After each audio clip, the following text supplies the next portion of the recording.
Hi, my name is Johanna Jansen and I'm a visual artist.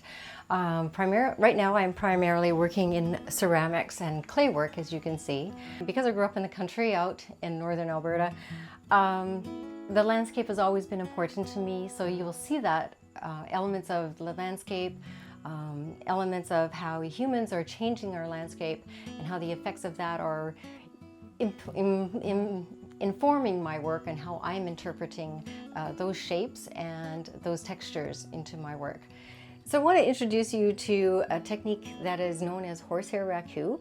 I do a number of variety of techniques of raku, and this one is Horsehair Raku because the carbon pieces, the black pieces that you see in the piece is actually horsetail that is burned into the piece, and these are the carbon effects that are left after the piece is finished burning.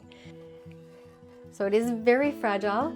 These are kind of my contemplative pieces, and I try not to do too much all over firing. I prefer to have it so it has some design on it, but of course the final design is completely random and you don't have complete control because it is extremely hot.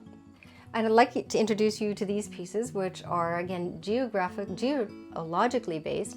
I find that with the effects of man on nature, these pieces are kind of my statement of how precious things are, and although you think that you can't damage the environment or it's unseen, that in fact you are and we are, and I think as we all explore climate change, I think we're becoming aware of that.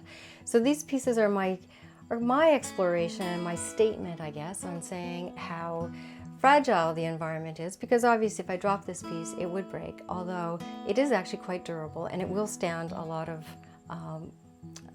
handling, as does our earth. So I wanted to explore these pieces, and they are hollow,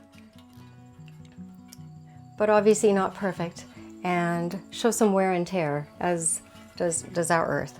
So that's what these little pieces are exploring. So right now I live just outside of Kemptville. I have a studio, and my work can be found on my Facebook page at Johanna Jansen Ceramics. And you can email me, is probably the best way, or message me through my Facebook page to jjansen744@gmail.com. Arrangements can be made to have appointments and pop by and see my work at a safe social distance.